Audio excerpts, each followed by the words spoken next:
Bharatiya Janata party जब किसी राज्य के चुनाव की तैयारी के लिए पहले दिन बैठती है तो वहां एक चीज देखती है।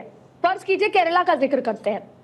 केरला में कौन से बड़े धर्म या जाति के लोग हैं ये तय किया जाता है। तो भारतीय जनता पार्टी ने पिछले केरला के चुनाव में हिंदू को कंसोलिडेट करने की कोशिश की और मुस्लिम वोटर्स के साथ भी अलग अलग तरीके से जो गरीब मुस्लिम थे उनसे बात करने की कोशिश की।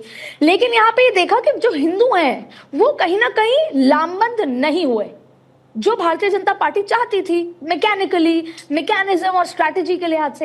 इस बार भारतीय जनता पार्टी ने वहां पर एक बड़ा तबका है क्रिश्चियन वोट बैंक का जिसको टारगेट कर लिया है। कांग्रेस ये बेहतर तरीके से समझ रही है, इसको लेकर चिंता भी है। फिर चलिए हम जाति की बात करते हैं।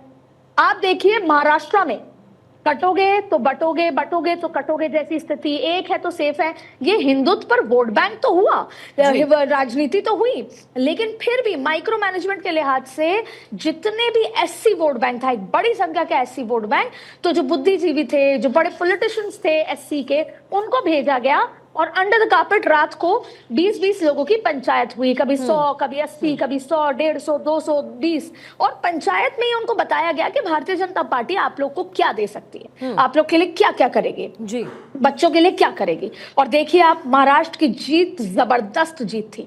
फिर आप देखिए हरियाणा में जाट वर्सेस ऑल में कांग्रेस इस बात पे आश्वस्त थी कि जो दलित वोट है, एससी वोट है, वो भारतीय जनता पार्टी के पास नहीं जाएगा, कांग्रेस से बटेगा।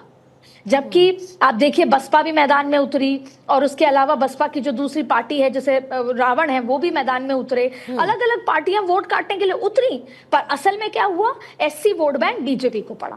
अब एक बार फिर हम आते हैं, ऐसा नहीं है कि भारतीय जनता पार्टी ये सब जो कर रही है, वक्फ हुआ या अम्बेडकर पे 5 दिन का जो ये कार्यक्रम कर रही है, वो केवल बिहार चुनाव के लिए है। आप अभी कुछ देर पहले पंजाब के आंकड़े बता रही थी, पंजाब चुनाव बहुत महत्वपूर्ण है, 32%। पश्चिम बंगाल के आंकड़े स्क्रीन पर नजर आ रहे हैं, आप देखिए पश्चिम बंगाल का चुनाव बहुत महत्वपूर्ण है।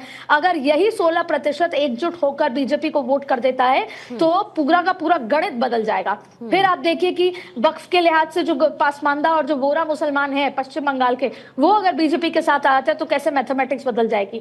बैक टू जो आज अपना टॉपिक है कि भारतीय जनता पार्टी दलितों की जो राजनीति कर रही है, हम 22% वाले बिहार पे ही चलते हैं। आप सोचिए बिहार में एक तरफ तो हिंदुत्व वाली इमेज तो है ही, लेकिन क्योंकि बिहार है वो, और बिहार से ही मंडल कमंडल की राजनीति, आप खुद बिहार से आती हैं, आप जानती हैं कि वहां पर जाति पॉलिटिक्स कितना महत्वपूर्ण है। तो वो 22% में से 18 से 20% भी भारतीय जनता पार्टी, 16% भी भारतीय जनता पार्टी अपने खेमे में लाने में अगर कामयाब होती है तो आप देखिए कि भारतीय जनता पार्टी मुख्यमंत्री किसी को भी बनाए, लेकिन सबसे बड़ी जीत उसकी होगी।